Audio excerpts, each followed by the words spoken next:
So I was doing some teaching recently in Yorkshire, and I offered this section as a kind of an added bonus, and the feedback I got was that they could have done with some more of it.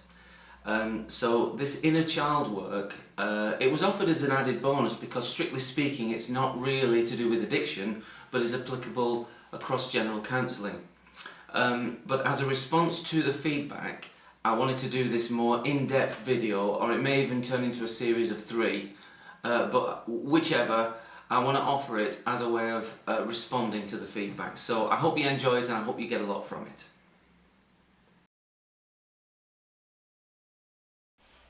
So the inner child, as it's sometimes known, is a method well known to counselling. Many of my clients have reported to me that they've touched on this type of thing in rehab, where it's often called king baby or something similar. So this work is not always practiced with coherence or at much of a level of depth. So I want to first define my terms and introduce you to some of the concepts we're going to use in this video. I'm going to talk about things like the corporate self and self-parenting, as well as the adult or real life self. Certainly the child, of course, and the baby. Now, to understand these terms and to work with them, you must first get comfortable with the idea that I is a complex term. When I say I or me, that is a complex idea. So your brain, and you must remember that all the time you and your clients are working with what's between your ears. We're continually trying to change or control the chemicals we're producing, which give us our state and our feeling. So your brain is capable of remembering everything that has happened to you, but this is not always in what we call recall memory. Sometimes, and for various reasons, it's in implicit memory, so-called. Now this means that it can influence you, it can dictate your behaviour, it can run your life in some cases, but you may not be aware of what it is. A typical example would be, say, when we were 6 months old or 1 year old, you can't remember what happened to you, but it is stored in your brain. This is called implicit memory. So when you finish this series of videos and digested the ideas in them, you will have a completely different understanding of why people often seem incapable of managing themselves in certain contexts or in certain relationships. You'll be able to work with your clients in a coherent, caring and effective way, and you will see results that will amaze you and your clients. The corporate self. This is a term I use to acknowledge the way that different parts of us are operating at different times. It's a good idea to get your client comfortable with this early on, especially with the idea that you're not talking about anything unusual or diagnosable. I say this is not about the addict condition so much as the human condition. Self-parenting. This term refers to the way we can provide parenting for ourselves that we did not receive from our parents. We encourage the client by reminding them that no one has perfect parents, so there's always something that we can do for ourselves. We also assure them that they are in the perfect position to do this since they were there at the time. They're the perfect person to do this. No one actually knows you better than you do. Now, the aim of self-parenting is to provide security for the child part, which encourages them to allow the adult to take over and manage the situation. The adult. This is the part of us that acts as a filter for everything else. How we make meaning and reflect on situations. It can be called the grown-up, if that helps. It's the sum total of everything that we are. It always speaks from an up-to-date perspective and includes everything up to that point in our lives. It is the part that, unlike any other, considers the future. Where the other parts react, the adult responds. The child. This is the part of us that first faced the challenges of life in a conscious sense.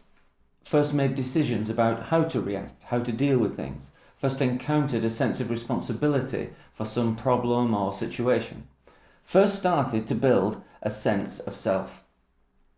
For some, this state could be a child of around 5 to 7 years, but often I see clients who identify more with a 12 or 13-year-old, and occasionally as a 17 or 19-year-old. The age mainly depends on the stress levels or the traumatic experiences of the client. These experiences caused a split point or a memory point where the psychological child part is then formed.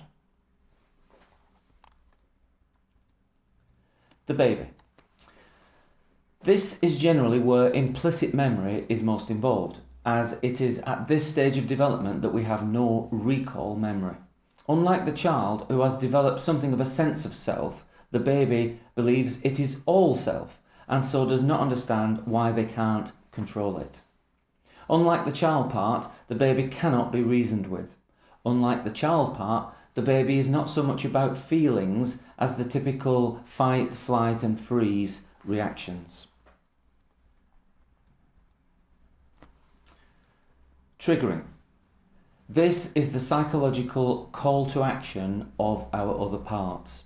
Almost anything can trigger us, such as a tone of voice, the words someone uses, a smell or a location, a loud noise or a piece of music, the body language of the person speaking to us, or someone else in the room or on the street. Or it can just be a thought we have. You will come to understand these terms much better as we go through the theory and practice of inner child work. I am not a brain expert, and I will not be turning you into one either. We will be keeping these ideas very simple in order to practice some very powerful and effective techniques. But it is very important that you don't become anxious about your lack of expert knowledge. Around your client particularly, or your group, present yourself as interested but not expert. This is not only true, but it will help you develop the relationship between yourself and your client that's so valuable to this work. Be authentic. Work together with your client with these ideas. There is no doubt in my mind that we could describe the human condition in much more complex terms than the ones I'm about to use. Remember the joke about the guy who goes to the psychiatrist and says, "I've got two different voices in my head"? And the psychiatrist says, "Really? How did you get it down to just two?" When you consider working this way with anyone, the most important thing to get across is the idea that there is nothing abnormal about having parts. This is the human condition. And of course, you must be careful around anyone who has had or has a psychiatric diagnosis. This would be the first thing to check. I work with these ideas this way because it's the simplest construction that is still effective, and because it relates to the structure of the brain. And more of that later, but for now, let us just think about the three characters we will be working with: the adult, the child, and the baby. One of the main reasons I added the baby to the inner child theory is that it seemed to me that when I was listening to clients that there was a clear distinction between these three voices. In keeping with the approach AAA, awareness, acceptance and action, I always start by raising the client's awareness of what I call the voice of the child. I encourage them to become sensitive to any changes in pitch, any changes in posture, changes in physiology, and changes in grammar.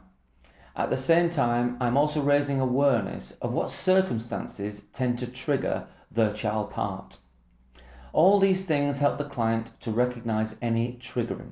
Of course, sometimes it's not so much a triggering as a smooth takeover.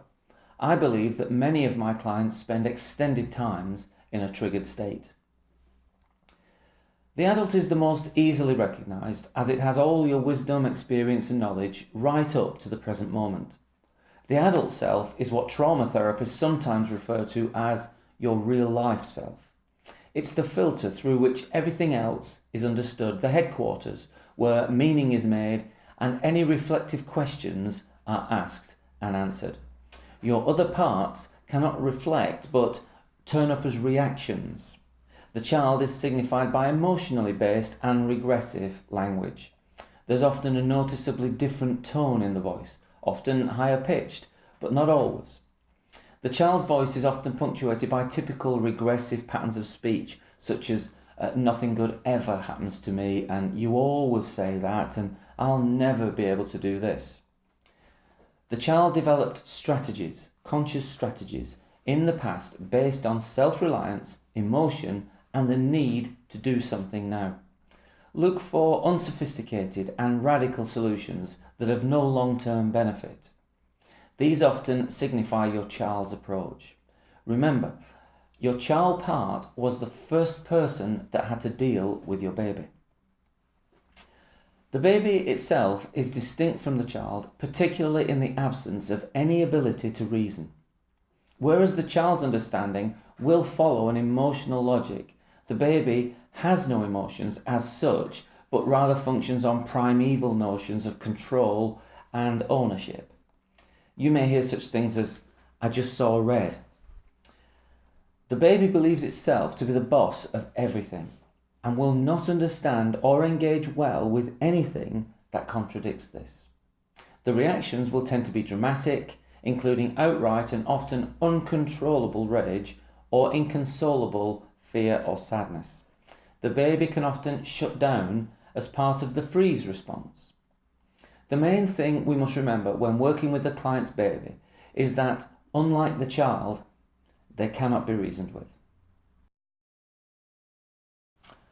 Another reason my practice included the addition of the baby was that in my rather shallow and cursory brain research, I don't know if you've ever been to one of these brain conferences, I related the three facets of her personality with the triune brain, as it's known. So this is the idea that we effectively have three brains. First, there is this prehistoric so-called or reptilian brain. This represents the baby.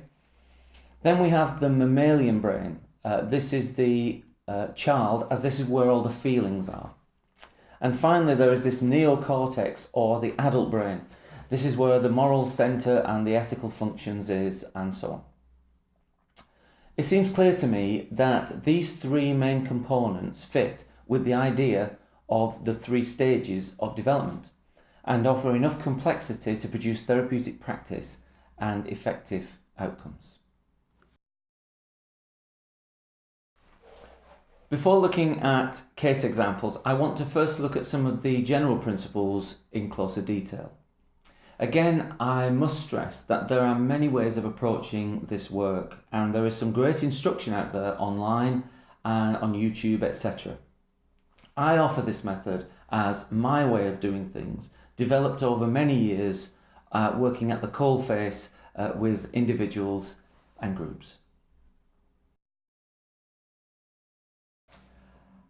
I'm always checking myself morally and ethically to attempt to stay within my boundaries and to ensure that I'm operating within my chosen guidelines.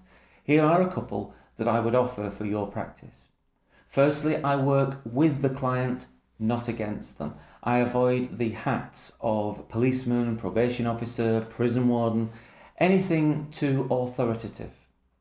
Now, this keeps me away from anything that promotes the trap of success and failure, and helps me stick not just to the growth of the client, but at their level of understanding and their pace.